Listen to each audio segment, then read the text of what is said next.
वो बाहर सो रहे थे रात को। जब मैं वो टॉयलेट की नहीं उठी तो उन्होंने पकड़ के मुझे अपनी चारपाई पे गिरा लिया। तो उन्होंने मेरे साथ ज़बरदस्ती करी, चाकू रख कर गर्दन पे, और बोला अगर तूने किसी को बताया तो मैं तेरे भाइयों को जान से मार दूँ। बेटा बेटा बहन बहन करके बोल देते, कभी ऐसे गलत भी नहीं बोला। पर उन्हों को अचानक ही पता नहीं क्या हुआ, शर्म की वजह से किसी को बताया नहीं। फिर मैं दूसरे दिन छत पे जाकर कूद गई नीचे। जो है टांग टूट चुकी है पूरी तरह से, हड्डी अलग हो चुकी है, जान जो है वो किसी तरह से बस बच गई। कौन लगता है आपका? भाई लगते हैं। चाचा जाते? चाचा के लड़के हैं। चाचा के लड़के। कितनी उम्र होगी लगभग? 45 से ऊपर है, शादीशुदा हैं, बच्चे हैं, उनके बच्चों की भी शादी कर ली है उन्होंने। कितने बड़े? मुझे योगी जी से इंसाफ चाहिए और दरिंदा बचना नहीं चाहिए। भाई और बहन का रिश्ता एक पवित्र रिश्ता होता है और उस रिश्ते को कलंकित करने में एक भाई ने कोई कसर नहीं छोड़ी। एक बहन के साथ में दुराचार करता है और दुराचार करने के बाद में उसे मारने की भी कोशिश करता है। जैसे तैसे उसकी जान बच पाती है। आखिर में उसे धमकी दे देता है कि अगर तूने किसी से भी मुंह खोला तो मैं तुझे और तेरे भाइयों को जान से मार दूंगा।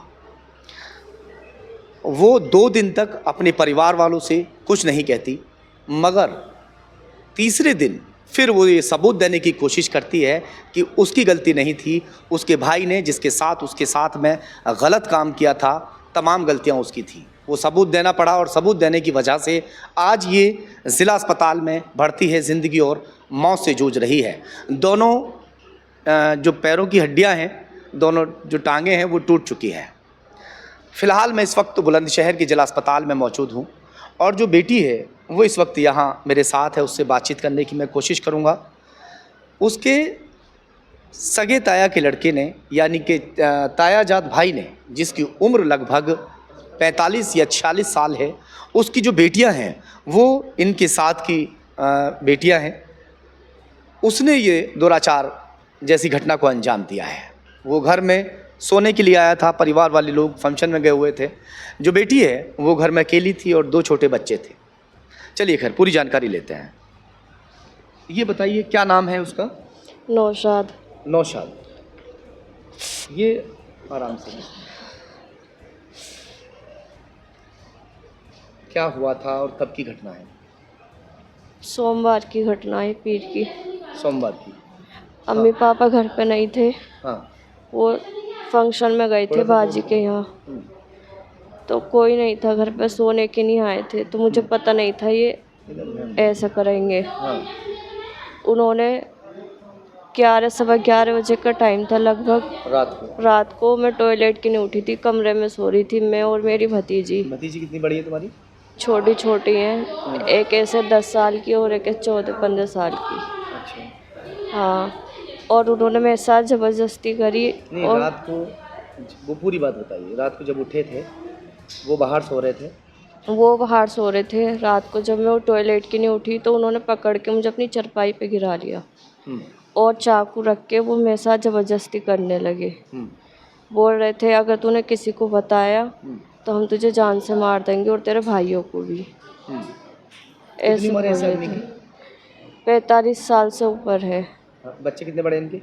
मेरे जैसी लड़कियां हो रही हैं, उम्र में कम है, पर उनकी कैसे शादी करके बातचीत करते थे? इनके बात करने का ढंग तरीका क्या था आपसे? बेटा बेटा बहन बहन करके बोल देते, कभी ऐसे गलत भी नहीं बोला। पर उन्हों को अचानक ही पता नहीं क्या हुआ। अच्छा ये बताओ, कभी तुम्हारा झगड़ा हुआ इनसे? नहीं, कभी नहीं हुआ। तुम्हारे परिवार का? नहीं, घर पे आते जाते थे, सोते थे। अच्छा, पहले भी यानी घर पे आना जाना, सोना हाँ, खूब आते जाते थे सब। बैठना? सोना बैठना भी था। तो उस रात को अचानक ऐसा क्या हुआ? ऐसा क्यों कर दिया?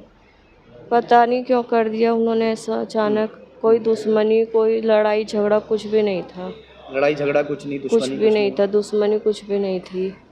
आना जाना खूब, खाना पीना खूब मैं ही करती थी और घर पर खूब आते जाते थे। यानी पहले से घर में आना जाना लगा रहता था। पहले से अगर रिश्तेदारी में ये इनके परिवार वाले कोई चले जाते थे तो जिम्मेदारी उसी शख्स के ऊपर दे दी जाती थी कि तुम्हें घर पर सोना है। और पहले भी इनके घर पर वो इसी तरह से सो जाया करते थे, मगर ऐसी कोई घटना को अंजाम कभी नहीं दिया गया था। ये उस रात को क्या फंक्शन था ऐसा जहाँ गए थे? शादी थी, कुछ और था? नहीं, जोड़ा पिनाने आए थे भांजी को और भांजे की सगाई थी। अच्छा।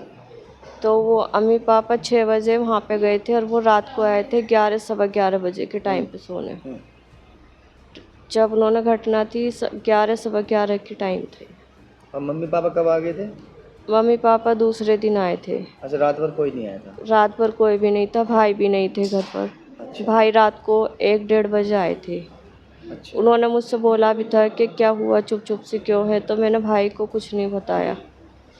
मैंने बोला कुछ नहीं। फिर अम्मी पापा दूसरे दिन आए थे, मैंने उन्हें भी कुछ नहीं बताया। फिर मैं खुद घर की की इज्जत की बात थी जिस वजह से तुमने ऐसा। घर की इज्जत की बात थी। मैंने अब उसको पुलिस ने पकड़ा है कि नहीं? एफआईआर दर्ज कर दिया आपने? एफआईआर दर्ज कर दी है पर वो पकड़ में नहीं आया है, भाग गया होगा। भाग गए हैं। पकड़ा जाएगा। ये कोई पहली घटना नहीं है।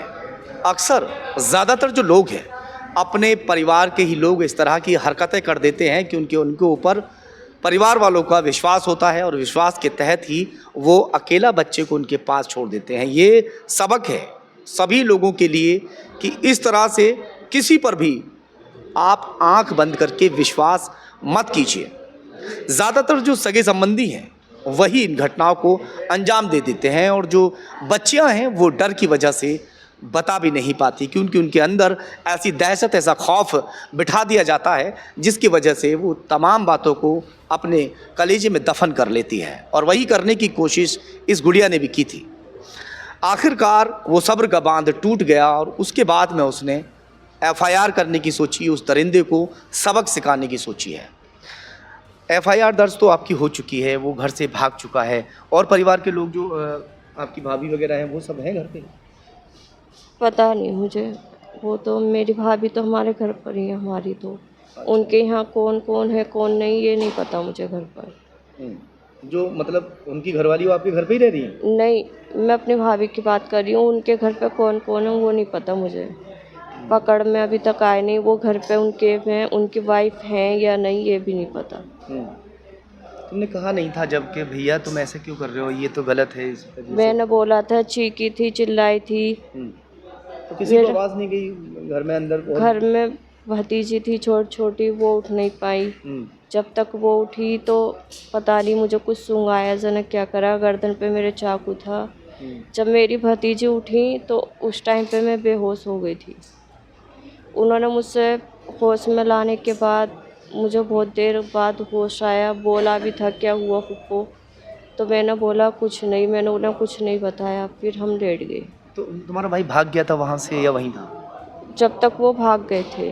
भाग गया था? भाग गए थे वहाँ से, वहाँ पे नहीं जब तक थे। तुम्हें होश आया जब भागे थे या जब- पहले ही? जब मैं बेहोश हुई थी जब भी भाग गए थे। भतीजी वो होश में लेके आई तो वो वहाँ पर फिर उन्होंने बाहर आकर देखा, वो है नहीं थे। वो थे नहीं वहाँ? वो थे नहीं। वो सोच रही थी कि टॉयलेट करने के लिए गए हैं। वो फिर बाहर आई तो वो है नहीं थे, भाग गए थे। क्या चाहते हैं आप? इंसाफ चाहिए ऐसे दरिंदे को। मोदी जी से, योगी जी से ये केड़ी से केड़ी सज़ा दिलाएं, छूटना नहीं चाहिए। चलिए खैर, फिलहाल एफआईआर दर्ज इनकी हो चुकी है। अब देखते हैं कि पुलिस आगे इसमें क्या कुछ कार्रवाई करती है।